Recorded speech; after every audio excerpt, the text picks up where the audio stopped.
यारो Nagpur army rally भरती 2025 महाराष्ट्र यारो नागपूर आर्मी रॅली भरतीचा 6वा दिवस होता आणि कामठी नागपूर या ठिकाणी यारो नागपूर आर्मी रॅली भरतीचा ग्राउंड चालू आहे अग्निवीर आर्मी रॅली भरतीचं। तर आज जे विद्यार्थी मित्रांनो 8 सप्टेंबरला यारो नागपूरला या ठिकाणी कामठी या ठिकाणी ग्राउंड कशा प्रकारे झालं, एका बॅच मध्ये किती पोरं रनिंग साठी सोडत आहे आणि एका बॅच मधून किती मुलांना रनिंग मध्ये पास केला जात आहे, एक्सिलेंट मध्ये किती पोरं घेतला जात आहे, सेकंड ग्रुप मध्ये किती पोरं घेतला जात आहे, तिसऱ्या ग्रुप मध्ये किती पोरं घेतला जात आहे, चौथ्या ग्रुप मध्ये किती पोरं घेतला जात आहे आणि 1600 मीटर रनिंग साठी टायमिंग काय चालू आहे, एक्सिलेंट साठी, सेकंड ग्रुप साठी, तिसऱ्या ग्रुप साठी आणि चौथ्या ग्रुप साठी आणि ग्राउंडच्या अंदर डॉक्युमेंट कोणकोणते त्या ठिकाणी लागत आहे, उंची, छाती, वजन हे किती त्या ठिकाणी घेतला जातं आणि ग्राउंडच्या अंदरची प्रक्रिया कशा प्रकारे आहे।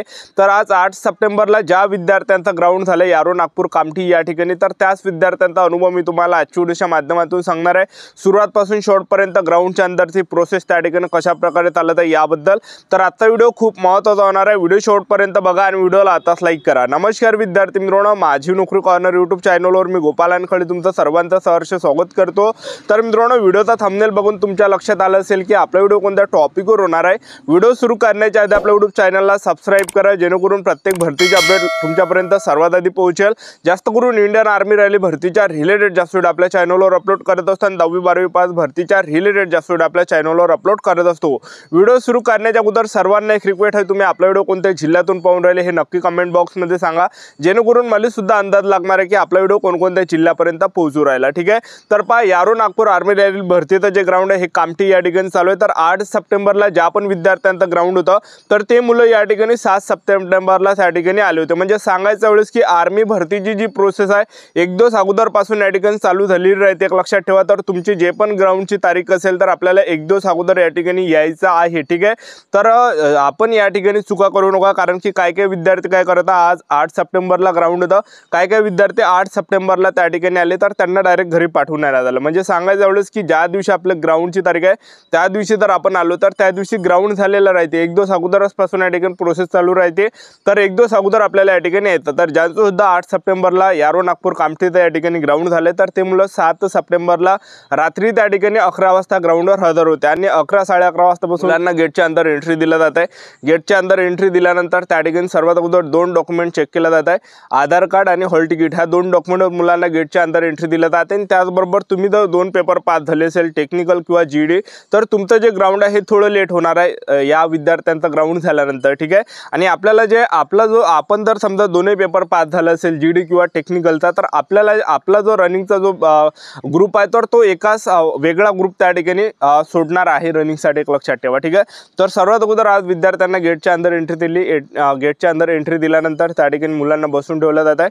त्यानंतर त्या ठिकाणी हॉल तिकीट स्कॅन वगैरे त्या ठिकाणी होतं आणि हे झाल्यानंतर तिथून मुलांना बसमध्ये बसवलं जातं आणि बसमध्ये बसवल्यानंतर जो 1600 मीटर रनिंगचा जो एंडिंगचा पॉईंट आहे तर त्या ठिकाणी मुलांच्या बॅगा तिथं ठेवल्या जातात आणि त्यानंतर जो 1600 मीटर रनिंगचा जो स्टार्टिंगचा जो पॉईंट आहे त्या ठिकाणी मुलांना 100 पोरांची रांग त्या ठिकाणी नेत आहे, 100 विद्यार्थी त्या ठिकाणी धावण्यासाठी त्या ठिकाणी नेतात। आणि ग्राउंडचा आपण ट्रॅकचं जर पाहिलं तर पहा विद्यार्थी मित्रांनो, रोडवर आपल्याला रनिंग मारायचे, सडक आहे, सरका रस्ता एक लक्षात ठेवा, म्हणजे सरळ असा काही चढ उतार काही आहे नाही, सरळच आपल्याला धावावं लागतं आणि 1600 मीटर रनिंग आपल्याला सरळ त्या ठिकाणी धावायचं आहे आणि स्पीड ब्रेकर एखादा स्पीड ब्रेकर आपल्याला त्या ठिकाणी लागणार आहे। आणि त्याचबरोबर ग्राउंडमध्ये अंधार सुद्धा आहे, एक लक्षात ठेवा, जो रनिंगचा जो या ठिकाणी सरळ रोड आहे तर काही काही ठिकाणी लाईट लावलेला आहे आणि काही काही ठिकाणी अंधार सुद्धा आहे। अशा प्रकारे जे हा 1600 मीटर रनिंगचा या ठिकाणी रोड आहे, एक लक्षात ठेवा। ठीक आहे, आपल्याला सरळ या ठिकाणी धावायचं आहे आणि धावताना हा प्रयत्न करा की जे समोरचे 30-40 विद्यार्थी आहे की त्यांच्यासोबत त्या ठिकाणी राहण्याचा प्रयत्न करा। जे सर्वात समोर 30-40 विद्यार्थी आहेत त्यांच्या गँगमध्ये तुम्ही राहिले तर नक्की त्या ठिकाणी आपली रनिंग त्या ठिकाणी निघणार आहे। ठीक आहे, तर पहा विद्यार्थी मित्रांनो, आज एका बॅचमध्ये 100 पोरं रनिंगसाठी सोडले आणि 100 पैकी जे रनिंगमध्ये या ठिकाणी पास केले तर जवळपास या ठिकाणी 65 ते 70 विद्यार्थी एका बॅचमध्ये त्या ठिकाणी पास करण्यात आले।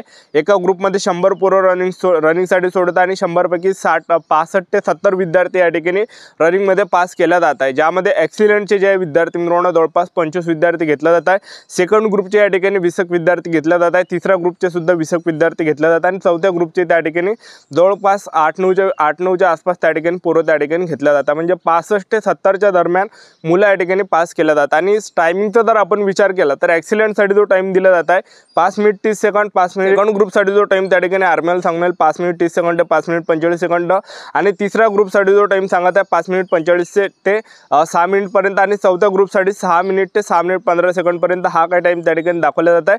पण रिअल जो टाईम त्या ठिकाणी जे पोरं रनिंग काढत आहे तर ते सांगत आहे की रिअली एवढा टाईम या ठिकाणी दिला जात नाही आहे। जो ॲक्सिडेंटसाठी जो टाईम आहे तर 5 मिनिट 15 सेकंड ते 5 मिनिट 20 सेकंडपर्यंत दिला जात आहे, एवढा टाईम त्या ठिकाणी दिला जात आहे म्हणजे। आणि सेकंड ग्रुपसाठी जो टाईम दिला जात आहे 5 मिनिट 15 सेकंड ते 5 मिनिट 30 सेकंडपर्यंत दिला जात आहे। आणि तिसऱ्या ग्रुपसाठी जो टाईम दिला जात आहे 5 मिनिट 30 सेकंड ते 5 मिनिट 45 सेकंडचा। आणि चौथ्या ग्रुपसाठी 5 मिनिट 45 सेकंड ते 6 मिनिटापर्यंत टाईम त्या ठिकाणी दिला जात आहे। रनिंग काढल्यानंतर ज्या विद्यार्थ्यांनी रनिंग काढली त्यांना बसून ठेवलं जात आहे, त्यांच्या हातावर शिक्के दिले जात आहे।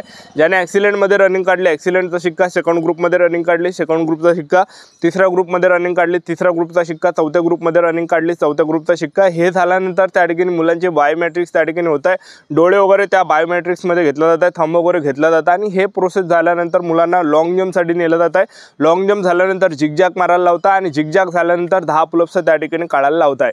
आणि पुलअप्स आता जे विद्यार्थी मित्रांनो लाकडाचं त्या ठिकाणी आहे, लाकडाच्या याच्यावर आपल्याला पुलअप्स मारायचे। जर तुमच्या गावामध्ये 4 पुलअप्स जरी निघत असेल तर इथं 10 पुलअप्स आपल्या या ठिकाणी निघणार आहे, ठीक आहे।